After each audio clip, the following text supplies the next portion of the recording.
basically, we're going to do religion in a global context, also known as religion and globalisation. So the first aspects of this is religious fundamentalism.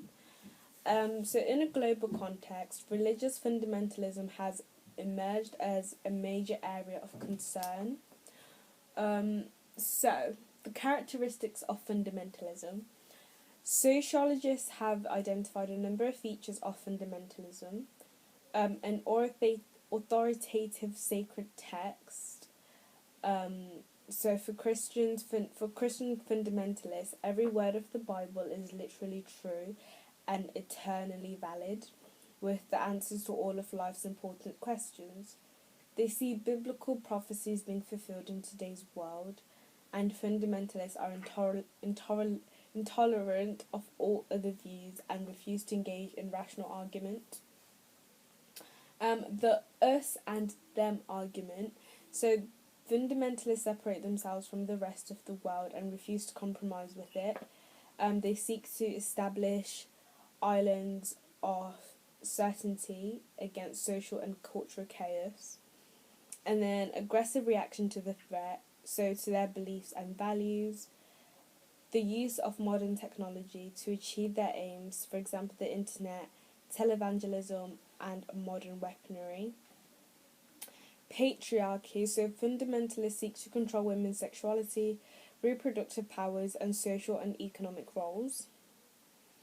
Conspiracy theories, fundamentalists often believe that powerful hidden evil forces are in control of human destiny. Fundamentalism and modernity. Although fundamentalists appeal to tradition, fundamentalism is different from traditional religion. It arises only where those who hold traditional beliefs and values feel threatened by modernity. Davey, who's a sociologist, thus argues that fundamentalists are themselves products of modernity. The threat may come from outside, so for example, globalisation, or from within. For example, liberal attitudes to gender. Cosmopolitanism by Giddens. Giddens explains what it is, and he sees fundamentalism as a reaction to modernity, which undermines traditional norms, for example, about gender and sexuality. He contrasts it with cosmopolitanism, a way of thinking that embraces modernity, is tolerant, open, and constantly reflects on and modifies beliefs, so reflexive thinking. Cosmopolitanism sees lifestyle as a personal choice, not something dictated by an external religious authority. It emphasises the pursuit of personal meaning and self-improvement rather than submission to authority. Reflexive thinking requires people to justify their views by the use of rational arguments and evidence rather than simply appealing to sacred texts or tradition. Criticisms of Giddens. So he is fixated on fundamentalism, ignoring other ways that globalisation and modernity affect religion. He lumps all types of fundamentalism together, ignoring differences. And he claims that fundamentalism is a reaction against modernity, but reinventing tradition, as fundamentalists do, is itself modern, reflexive activity. Monotheism and fundamentalism. Bruce sees the main cause of fundamentalism as the perception by religious traditionalists that globalisation threatens their beliefs and lifestyle. This leads them to develop rigid rules about belief and behaviour. However, Bruce regards fundamentalism as being confined to monotheistic religions, so Judaism, Islam, Christianity. Polytheistic religions, so for example Hinduism, believe in many gods, are unlikely to produce fundamentalism.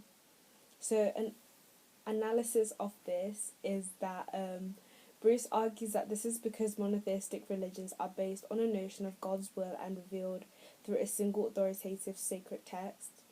Polytheists lack a single all-powerful deity and a single authoritative text, leaving much more scope for differing interpretations. Two fundamentalisms. So Bruce argues that while fundamentalists share the same characteristics such as belief in the literal truth of sacred text, different fundamentalist movements have different origins. So in the West, fundamentalism is usually a reaction to change within society, for example, trends towards diversity and choice. So the new Christian right in America has developed in opposition to family diversity, sexual permissiveness, gender inequality, and secular education. In the Third World, fundamentalism is usually a reaction to changes being thrust on a society from outside, for example, Western values imposed by foreign capitalism. Here, fundamentalism involves resistance to the state's attempt to reduce the social influence of religion. Circular fundamentalism. So Davy argues that we're seeing the rise of circular fundamentalism as a result of changes in the nature of modern society. She distinguishes between two phases of modernity. The first phase ran from the time of the 18th century Enlightenment to the 1960s. The Enlightenment project held an optimistic belief in the certainty of progress based on science and human reason. This helped to secularize all areas of social life, undermining religious certainties. Religious fundamentalism was one reaction to this secularization process. The second phase is giving rise to secular fundamentalism. Since the 1970s, there has been a growing mood of pessimism, uncertainty, and insecurity caused by changes such as globalisation. At the same time, postmodernism emerged, arguing that secular Enlightenment ideologies such as liberalism and Marxism were simply meta-narratives whose belief in progress was unfounded. As a result, these circular ideologies have come under attack, and in reaction, some people have been attracted to anti-religious fundamentalism. For example, France has made it illegal to wear the veil in public, so like the burqa or the other one, Answell or Ainswell, Ansell, sees such trends as a form of cultural racism that uses the seemingly liberal language of equality and integration, but in reality it is about legitimating the exclusion of religious or cultural minorities. Davy argues that both religious and secular movements can become fundamentalist due to the greater uncertainties of the postmodern world, where reasserting truth and certainty is increasingly attractive.